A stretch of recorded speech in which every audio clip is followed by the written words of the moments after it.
In a quiet village surrounded by green fields and narrow, dusty paths lived a girl named Mira. Known for her simplicity, kindness, and calm strength, she had grown up helping her mother with household tasks, taking care of younger siblings, and teaching children in a small local school. Mira never imagined a life outside the village because her world was made of familiar faces and routines. She believed that destiny had already written a quiet life for her, one with responsibility rather than dreams. Yet destiny was quietly preparing something entirely different. Her parents arranged her marriage through an old family connection, telling her that the groom worked in a company in the city and belonged to a respectable family. They did not describe him as wealthy or powerful. They simply said he was responsible and kind. Mira trusted her parents' decisions. She accepted everything with a peaceful heart, unaware that her life was about to shift from a village's calm to a city storm of surprises. The groom's name was Adrian Lee, and although no one in the village knew, he was the chief executive officer of one of the largest tech and logistics companies in Asia, a firm known for international branches, massive projects, and a powerful corporate empire. Adrian had achieved success early in life, but he often felt disconnected from people because most interacted with him only due to his status. When his grandfather insisted that he marry someone grounded, humble, and genuine, Adrian agreed to an arranged match, hoping it might bring balance to his life. But he kept his identity hidden, wanting to be known for who he was, not for what he owned. When Adrian arrived for the marriage rituals, he came in simple clothes, without guards, without luxury cars, without any hints of his high-profile life. Mira was surprised by his quiet behavior. He spoke politely, helped elders move chairs, and even sat with children who ran around curiously. Mira noticed that despite his confidence, he seemed comfortable blending into the village's rhythm. She admired that quality, thinking he must be someone who valued humanity over status. After the marriage, Mira left her village for the first time. She sat beside Adrian in a modest car, unaware that his real convoy, luxurious mansion, and company staff were told to stay away to keep his secret until the right moment. Adrian wanted Mira to adjust slowly, without pressure. As they drove through highways and entered the city,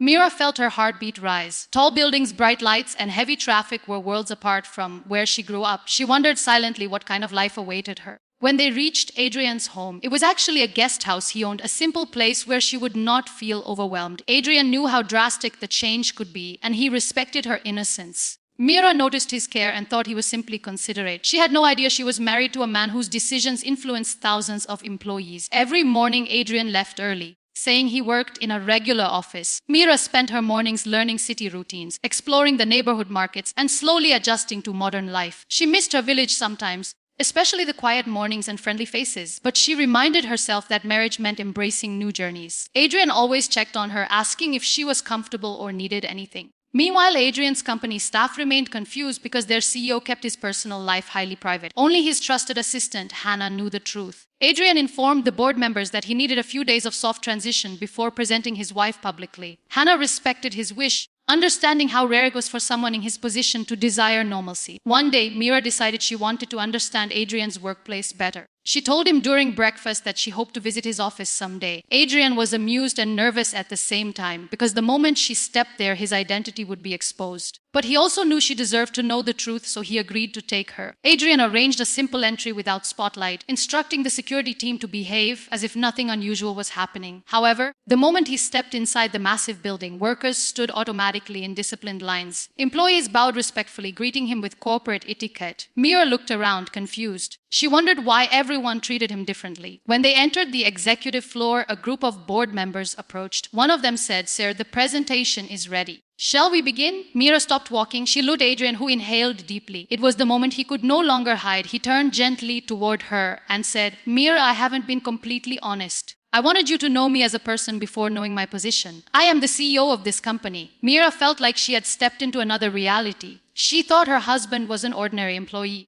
but instead he held one of the most powerful roles in the corporate world. She did not react emotionally. Instead, she remained quiet, trying to process everything. Her mind ran through images of her village life, where simplicity ruled, and then through the skyscrapers surrounding her now. Adrian noticed her silence and became worried that she might feel betrayed. He told her softly that he hid the truth not to deceive her, but to protect her from unnecessary pressure. He wanted her to understand his personality before being exposed to his world. Mira appreciated his honesty. though the revelation still overwhelmed her. She asked politely for some time to absorb everything. Over the next few days, Adrian gave her space but remained supportive. He took her through the office, showed her different departments, introduced her to staff in a respectful way, and explained his work in simple terms. Mira observed that people genuinely respected him, not out of fear but admiration for his leadership. She understood why he felt lonely despite being surrounded by people. Everyone focused on his position, not his humanity. Slowly, she realized that the man she married, the man who sat with children in her village and helped elders, was still the same. The title CEO did not change his kindness. As Mira adjusted, she began learning about the responsibilities that came with Adrian's world. She didn't transform into someone else. Instead, she used her grounded nature to bring warmth to the environment. The staff appreciated how polite and humble she was. Even in meetings, when she accompanied Adrian, her quiet presence made the atmosphere gentle. Some employees felt inspired to treat each other more kindly after interacting with her. Adrian's grandfather visited them and expressed pride that Mira brought balance and humanity into Adrian's life. Mira thanked him for choosing her, but she still felt she needed to grow to match the expectations of this new world. She began taking classes in communication, basic business understanding, and city etiquette, not to change herself but to navigate situations comfortably. Adrian admired her effort and often told her that she did not need to prove anything. Months passed, and Mira became a naturally graceful part of Adrian's world. She stayed connected with her village roots, visiting often and supporting educational projects for children there. Adrian helped her build a small learning center in the village, using his resources discreetly but crediting Mira for the idea. The villagers adored her even more, proud that she remained the same despite her new life. Instead of becoming overwhelmed, Mira found a meaningful purpose, bridging her simple upbringing with Adrian's influential world. She hosted cultural events at the company to help employees understand rural life and used her experiences to encourage empathy and teamwork. Adrian saw how she inspired people, realizing she wasn't just adjusting, she was elevating his world. Mira and Adrian built a partnership based on respect, trust, and understanding. Their differences became their strength. Adrian's leadership gained new depth because of her grounded nature, while Mira's life expanded without losing the essence of who she was. She never felt inferior. She understood that life gave her a journey she was capable of handling. People in the company would often talk about how the CEO's wife carried a quiet strength that influenced even the highest executives. She taught them that success did not require coldness and power did not need arrogance. Her simplicity became her power. In time, Mira realized the truth: life doesn't always follow predictable paths. It took her from green fields to tall buildings, from village streets to corporate corridors. But destiny did not change her, it expanded her. And Adrian, the CEO, who once felt lonely in a world full of titles, found peace in someone who didn't care about his powerful identity but cared about his humanity. Their marriage, born from arrangement, matured into a partnership built on patience, honesty, support, and shared growth. The world might call him a big boss, but Mira learned that behind every title, there is always a person. And Adrian learned that sometimes the strongest people are the ones who come from the simplest places. Their story became a reminder that no matter how different two worlds are, understanding can bridge anything, and sincerity can transform even the biggest gaps into paths of connection.